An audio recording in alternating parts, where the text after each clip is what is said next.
Hello everyone, welcome back to our channel 123 जैट्स। और मैं शामा, मैं फिर से एक नई वीडियो के साथ आपके सामने आई हूँ।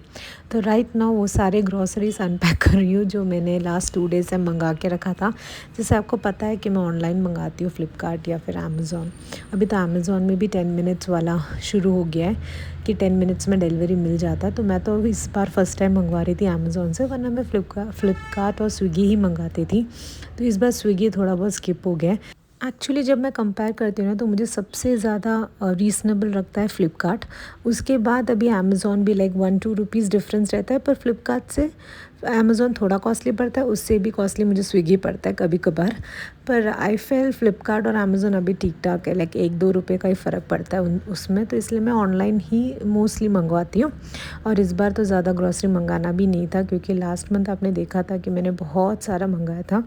तो इस हिसाब से मंगाया था कि 2 महीना चल जाए बहुत सारे आइटम्स। तो इस हिसाब से ही वो चला 2 महीना, मतलब ये महीना भी चल जाएगा।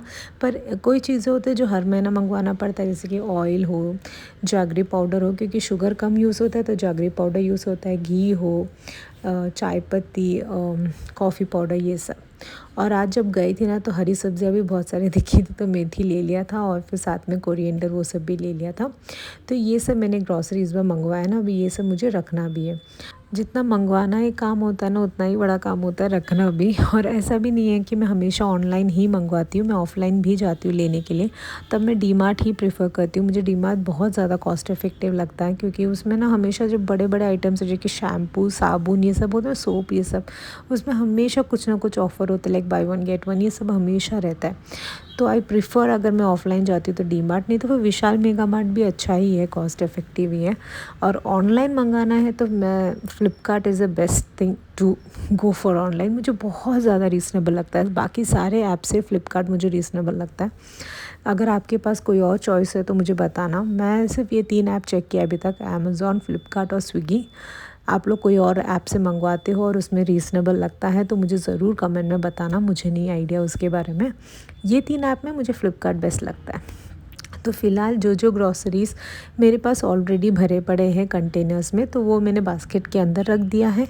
और जो मुझे रीफ़िल करना है वो मैं साथ ही साथ कर दूँगी। जैसे कि आपने लास्ट वीडियो में देखा था, मैंने 2 पैकेट राइस मंगवाया था, वो अर्जेंसी में मंगवाया था, तो वो मैंने भर के रखा था। तो उसके ऊपर ही मैंने आज जो मंगवाया ना 10 किलो का राइस, वो भर के रख दिया। दोनों एक ही है, सोना मसूरी, तो फिर कोई इश्यू नहीं है, इसलिए मैंने भर के रख दिया। और जब अभी मैं ये काम कर रही थी ना, तो मैं सोच रही थी कि पहले रिफ़िलिंग कर लूँ, पर ये जो कंटेनर राइस का जहाँ रहता है ना, वह बहुत ज़्यादा गंदा हो चुका है।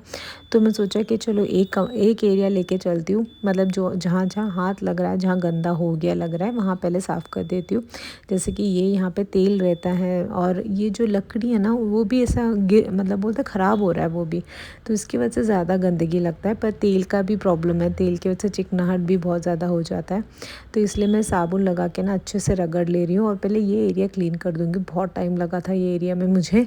एक तो मुझे शूटिंग करने में बहुत ज़्यादा प्रॉब्लम हो रहा था, क्योंकि एक ऐसा खोपचे वाला जगह है ना कि मैं अपना ट्राइपॉड भी नहीं रख पा रही थी। कैसे यहाँ पे शूट करूँ, समझ में ही नहीं आ रहा था। बड़े जद्दोजहद से मैंने फिर यहाँ पे शूट किया है। आई होप आपको ये ठीक लगेगा। मैंने कैसे तो कैमरा एडजस्ट करके शूट किया है यहाँ पे। और पहले अभी मैं यहाँ का क्लीन कर लेती हूँ, फिर मैं आपसे मिलती हूँ।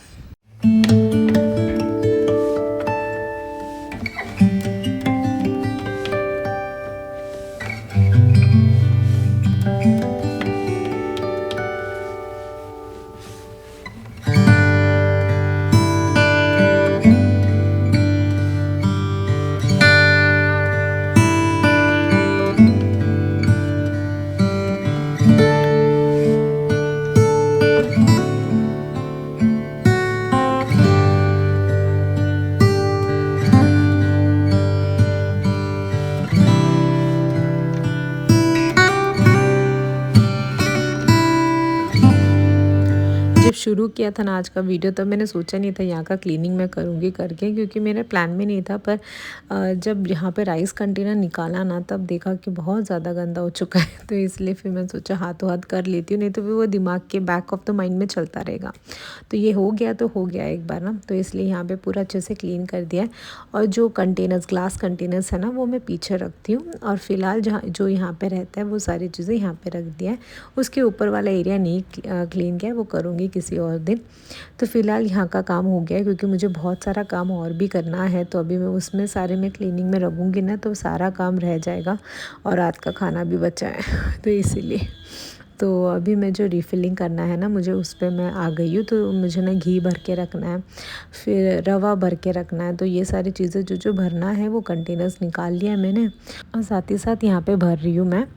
तो जब मैं नॉर्मली ना कुछ चीज़ करने वाली होती हूँ, लाइक कोई वीडियो शूट करने वाली होती हूँ ना, तो सब बैक ऑफ द माइंड मेरा चलता रहता है सुबह से कि मैं ऐसा एंगल रखूँगी, ऐसा एंगल रखूँगी, यहाँ से शूट करूँगी, वहाँ से शूट करूँगी।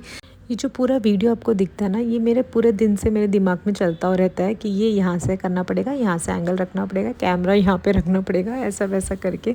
नॉर्मली काम करना अलग बात है, तब हम इतना नहीं सोचते। जब हम वीडियो बनाना होता है तो बहुत सारे एंगल्स का सोचना पड़ता है कि यहाँ से एक बोलते हैं ना, एक शॉट यहाँ से लेंगे कि ये निकाल रहे हैं, फिर रखने के लिए। ऐसा नहीं है कि मैं निकाल रही हूँ और रख रही हूँ, मेरे साथ ही कैमरा टर्न हो रहा है, नहीं, मुझे एक एक कट करके लेना पड़ता है कि मैं उठा रही हूँ, फिर कैमरा का एंगल चेंज कर रही हूँ, फिर ऑन कर रही हूँ, फिर मैं जा रही हूँ। तो लाइक बहुत ज़्यादा काम होता है इसकी प्रोसेस में। तो जब ऐसा नॉर्मली हम बोलते हैं ना, ग्रॉसरी रीस्टॉकिंग जब भी हम करते हैं ना, नॉर्मल लाइफ में हमें सिर्फ आधा घंटा लगता होगा, पर जब वीडियो निकालना होता है तो इट्स लाइक 1-1.5 आवर, 2 आवर्स भी लग जाता है। क्योंकि यहाँ से मैंने ग्रॉसरी उठाया, फिर उसके बाद मैं कैमरा ऑफ़ कर दिया, फिर उसका एंगल चेंज किया, और फिर ऑन करने के बाद फिर मैं चल रही हूँ और फिर मैं रख रही हूँ। उसके बाद फिर से आई, फिर से ऑफ़ करके एंगल चेंज करके बास्केट के पास देखने जैसा रखा। ऐसा बहुत काम होता है, बट आई एन्जॉय दैट। क्योंकि जब ये करती हूँ ना तब मुझे, क्योंकि मॉर्निंग से मेरे दिमाग में चलता रहता है ना कि ये करना है, ये करना है, ये करना है। तो जब फाइनली मैं करती हूँ और जब एडिट करके मैं देखती हूँ ना, तो मुझे बहुत अच्छा लगता है कि लाइक हाई, फाइनली जो सोचा था वैसे ही निकला करके। तो इट्स जस्ट अ स्टोरी जो अपने दिमाग में चलता है एंड यू एक्सिक्यूट इट। तो ऐसा मुझे लगता है, and I love it, I love doing this. तो आप लोग को भी आई होप पसंद आ रहा होगा और थोड़ा बहुत मोटिवेशन भी आ रहा होगा। तो अगर आ रहा है और आपको वीडियो कंटेंट पसंद आ रहा है, please consider liking and subscribing to the channel, और आपके फ्रेंड्स और फैमिली में ज़रूर शेयर करिएगा। मेरे चैनल को ग्रो होने में बहुत हेल्प हो जाएगा। और एक चीज़, कमेंट में जब कमेंट में ना स्वाइप करने का एक ऑप्शन है, स्वाइप करोगे ना तो आपको हाइप करके एक ऑप्शन आएगा। अगर आप हाइप करोगे ना तो ये निश पसंद, जिनको पसंद है जैसे कि क्लीनिंग वीडियोस या फिर जो मेरा जो कंटेंट है जिनको पसंद है, उन तक पहुंचने में मुझे हेल्प हो जाएगा। तो प्लीज़ हाइप करना भी ना भूलिएगा, मेरे लिए हेल्पफुल रहेगा। और थैंक यू सो मच, अभी तक आपने जितना प्यार और सपोर्ट दिखाया, जिसकी वजह से मेरे को मोटिवेशन मिलता है कि मैं और आगे काम करूं। और आपके एक के कमेंट में पढ़ती हूँ और उसका रिप्लाई भी ज़रूर करने की कोशिश करती हूँ। मुझे एक कमेंट आया था लास्ट टू लास्ट वीडियो में कि आप जो भी प्रोडक्ट्स दिखाओगे तो उसको टैग करना ना भूलिएगा।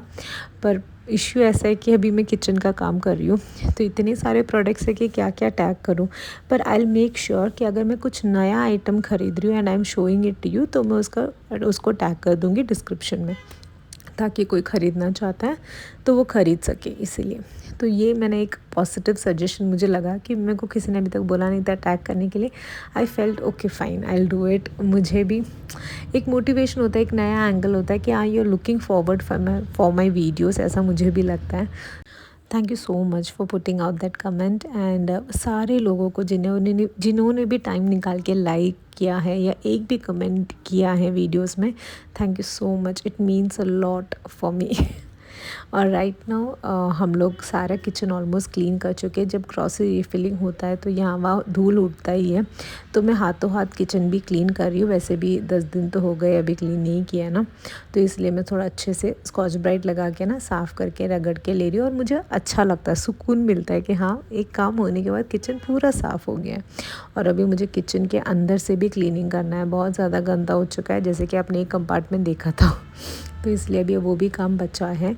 तो राइट नाउ मेरा काउंटर टॉप तो पूरा क्लीन हो चुका है। अपने कंटेनर्स तो मैं टाइम टू टाइम क्लीन करती हूँ, और आपने देखा भी होगा लास्ट ही मैंने वो विंडो साइड क्लीन किया था, और यहाँ पे भी मैंने क्लीन किया था, पर फिर से धूल हो गया, तो मैं सोचा हाथों हाथ यहाँ पे भी साफ़ कर देती हूँ। क्योंकि गैजेट्स रहते हैं ना, तो उठा के रखने में कंटाल करने की वजह से ना तो यहाँ पे हमेशा छूट जाता है। तो आज साथों साथ यहाँ पे भी क्लीन कर दिया। तो आज का काम हमारा यहीं पे ख़त्म होता है। और आई होप आपको आज का वीडियो पसंद आया होगा। तो मिलते हैं एक नए वीडियो में, तब तक के लिए bye, take care, thank you for watching.